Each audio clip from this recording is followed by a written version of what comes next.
Bonjour à tous et bienvenue sur la vidéo de présentation de nos nouveaux programmes. Avant toute autre chose, nous souhaiterions vous inviter à vous abonner à notre chaîne, d'activer les notifications pour être tenu informé de la publication de nouvelles vidéos. Cela va nous permettre de faire croître la chaîne, de répondre à plus de problématiques, d'apporter plus de contenu. Donc ce nouveau programme, c'est Société offshore et résident français. Effectivement, sur Internet, on se rend compte qu'il y a beaucoup trop d'informations, mais il est impossible de connaître l'impact de la détention d'une société offshore par un résident fiscal français. Donc dans ce guide, nous allons aborder plusieurs points. Nous allons aborder le premier point, celui de la légalité. Est-ce légal de détenir une société offshore quand nous sommes résidents fiscaux français? La réponse, elle peut être oui, comme elle peut être non. Tout dépend en réalité de la structuration des déclarations que vous allez faire et de comment votre business sera organisé. La deuxième question à laquelle on va répondre, c'est comment est-on imposé? C'est impossible de savoir en tant que sur YouTube, sur Google, de savoir comment on va être imposé lorsqu'on a une société offshore et qu'on est résident fiscaux français. On commencera à s'interroger sur la question de la forme de la société, parce que effectivement, si on prend le cas d'une LLC qui est une société qui n'est pas soumise à l'IS, son traitement fiscal sera totalement différent d'une société de capitaux qui, elle, sera soumise à un taux d'impôt sur les sociétés, même si ce dernier est de 0%. On abordera la notion d'établissement stable et les conventions internationales pour déterminer où l'imposition aura lieu et de quelle manière elle aura lieu. On parlera également de la notion de territorialité de l'impôt sur les sociétés français, car peu de gens le savent, mais l'impôt français sur les sociétés est territorial, ce qui veut dire que certains bénéfices peuvent ne pas rentrer en compte dans le calcul de l'IS. C'est assez complexe, mais on y rentrera en détail. Et on parlera également dans cette partie de la notion de pays à fiscalité privilégiée, mais cela concernera uniquement les montages à travers une filiale, c'est-à-dire un résident fiscal français qui a déjà une SASU et qui décide de créer une filiale à sa SASU. On parlera également des activités de la société parce que cela peut avoir un impact important sur l'imposition, car une activité commerciale ne sera pas taxée de la même manière qu'une activité patrimoniale qui, par exemple, une activité patrimoniale aura une taxation des profits non distribués, ce qui ne sera pas forcément le cas d'une activité commerciale.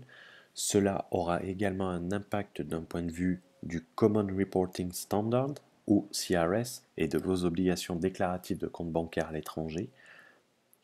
Ensuite, dans une autre partie, on abordera comment choisir sa juridiction d'implantation. Ça sera du cas par cas et cela dépend de votre business, de votre chiffre d'affaires, de vos objectifs à court et moyen terme. Mais cependant, nous avons identifié plusieurs juridictions en Europe et hors de l'Union européenne, même si on considère que le mieux étant de rester en Union européenne, car l'Union européenne protège ce type de montage à travers ses traités européens.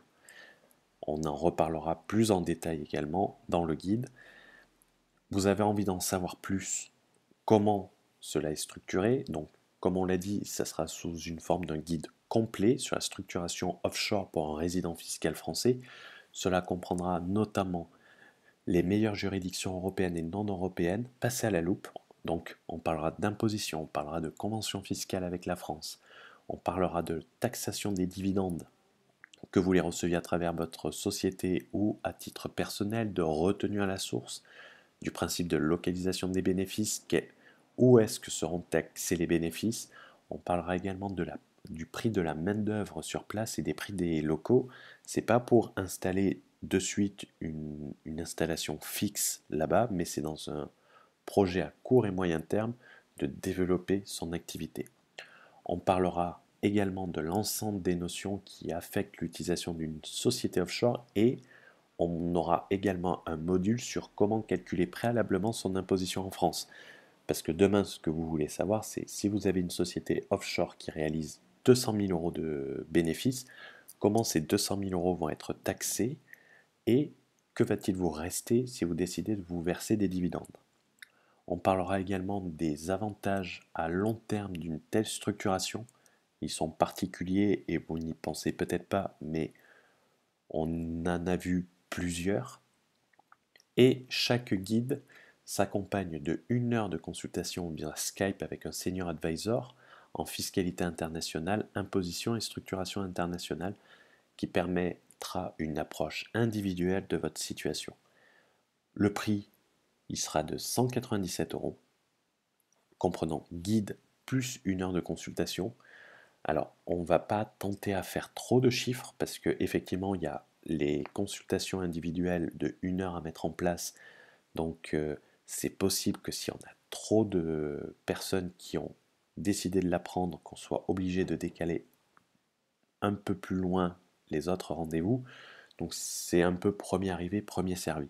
Et s'il y a vraiment un réel succès, on augmentera légèrement les tarifs, mais c'est pas tellement d'un point de vue tarif, mais c'est surtout d'un point de vue temps, parce que chaque consultation s'accompagne de 1 heure de conversation sur Skype.